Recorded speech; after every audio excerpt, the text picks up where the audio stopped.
नमस्कार दोस्तों, मैं हूं नीलम सिंह। आप देख रहे हैं नेताजी.live। जैसा कि आप जानते हैं, हमारे इस चैनल के माध्यम से हमारी ये कोशिश होती है कि हम आप तक आपके पसंदीदा नेताओं के दिए गए वक्तव्य और भाषण को आप तक पहुंचाएं, वो भी असंपादित।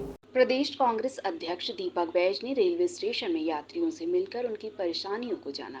आइए देखते हैं हमारे चैनल नेताजी.live में। लेट है, आधा घंटा लेट है, 4 घंटा लेट है। बाप रे, फिर परेशान हो रहे होंगे, गर्मी भी है।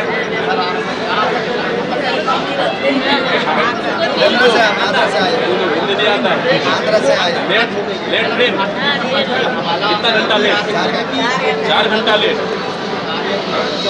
कितना दिन पहले रिजर्वेशन कराए थे आप? 6 महीने पहले। 6 महीना पहले।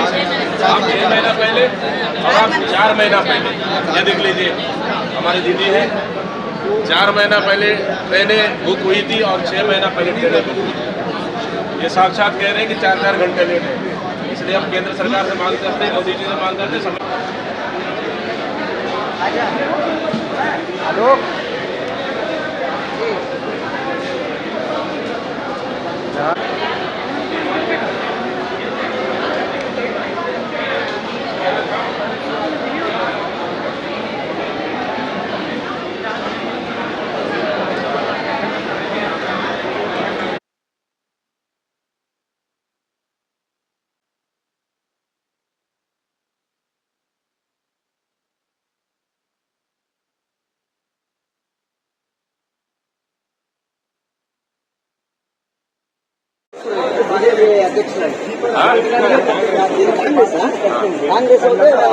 कहाँ से जा रहे हैं आप? आप समझ सकते हैं कि देश का क्या हालत है। धन्यवाद। 4 घंटे लेट है, परेशान हो रहे होंगे। बैठे अपने परिवार काम करने गए थे। चलो,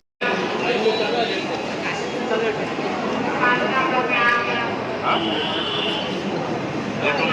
कितना घंटा लेट है दिल्ली का?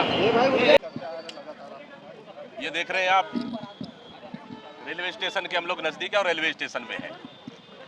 रेलवे स्टेशन या रेल नरेंद्र मोदी सरकार की विफलता का सबसे बड़ा प्रमाण है।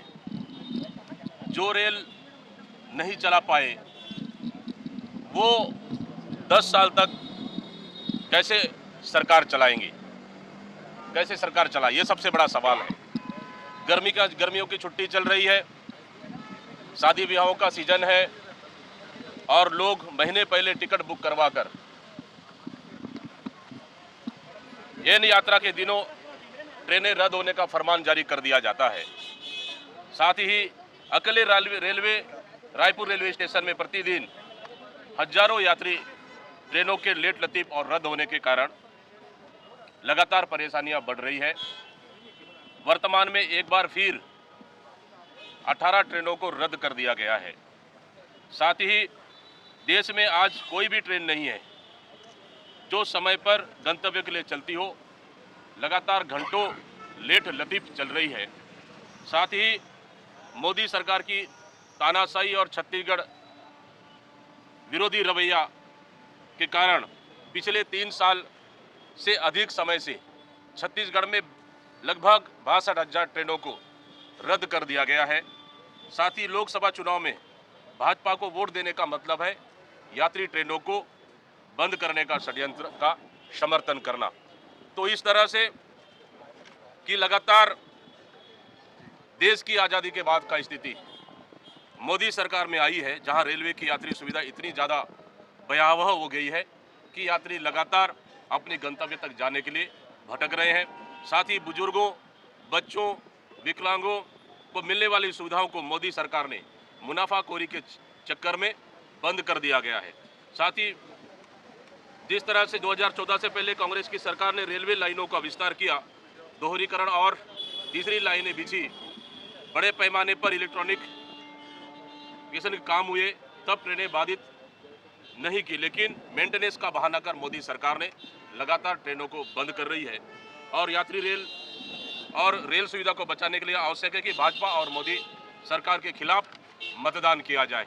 इसलिए इस तरह लगातार पूरे छत्तीसगढ़ के यात्री और परिवार एक दूसरे स्थानों में जाने के लिए लगातार परेशान हो रहे हैं। न भारतीय जनता पार्टी की डबल इंजन सरकार को कोई सुध है, न उनके सांसदों को कोई सुध है, न यहाँ के मुख्यमंत्री को कोई सुध है, न केंद्र सरकार को कोई सुध है। ये सिर्फ चुनाव के वक्त छत्तीसगढ़ को एक वोट बैंक के रूप में भारतीय जनता पार्टी देख रही है, केंद्र सरकार प्रधानमंत्री देख रहे हैं, जो आज 2 दिन से छत्तीसगढ़ में डेरा डाले हुए, लेकिन अपनी भाषणों में एक शब्द भी रेलवे की सुविधा के लिए छत्तीसगढ़ के लिए उन्होंने नहीं कहा है। देश की माता बहनों की चिंता कांग्रेस पार्टी ने की है, कांग्रेस की सरकार थी तब की है, और इसीलिए आज भी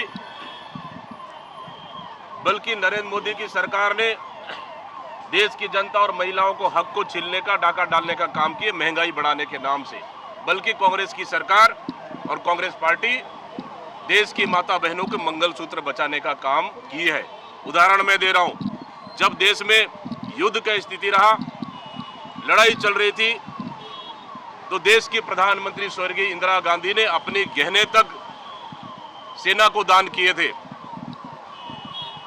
ये चीज शायद भारतीय जनता पार्टी को याद नहीं है। देश की कुर्बानी के लिए, देश के लिए बलिदान, जब स्वर्गीय राजीव गांधी जी की हत्या हुई तो सोनिया गांधी ने अपना मंगलसूत्र तक देश के बलिदान में दे दिए। मतलब सोच लीजिए कि कांग्रेस पार्टी, चाहे इंदिरा गांधी हो चाहे राजीव गांधी हो, अपने गहने तक देश के बलिदान और देश के लिए समर्पित की है। लेकिन भारतीय जनता पार्टी जिस तरह से शब्दों का प्रयोग कर रही है, मैं समझता हूं उसके लिए लोकतंत्र में कहीं भी उसके लिए जगह नहीं। और पहला फेज के चुनाव के बाद प्रधानमंत्री पूरी तरह से बौखला गए हैं, इसलिए इस तरह का बयाने वो जारी कर रहे हैं। अमित शाह जी और प्रधानमंत्री लगातार छत्तीसगढ़ आ रहे हैं, उनको पता चल चुका है कि छत्तीसगढ़ में 11 सीटें भारतीय जनता पार्टी के हाथों से निकल रही है, फिसल रही है, इसलिए पूरी तरह से डरे हुए, इसलिए लगातार आ रहे हैं। लेकिन आए, इससे कोई फर्क नहीं पड़ना है। इस साई सरकार ने छत्तीसगढ़ को बर्बाद कर दिया, 4 महीने भारतीय जनता पार्टी की सरकार ने बर्बाद कर दिया। इसलिए चाहे कोई भी बड़ा नेता है, छत्तीसगढ़ में इस समय छत्तीसगढ़ की जनता ने तय कर लिया है कि इस समय कांग्रेस के पक्ष में मतदान करेंगे और छत्तीसगढ़ में भारतीय जनता पार्टी से ज्यादा सांसदें जिता कर देंगे और इस समय छत्तीसगढ़ में बदलाव तय है। आपने देखा क्या कह रहे थे प्रदेश कांग्रेस अध्यक्ष दीपक बैज। इसी तरह हमारे चैनल में बने रहने के लिए चैनल को लाइक करें, शेयर करें और सब्सक्राइब करें। नमस्कार।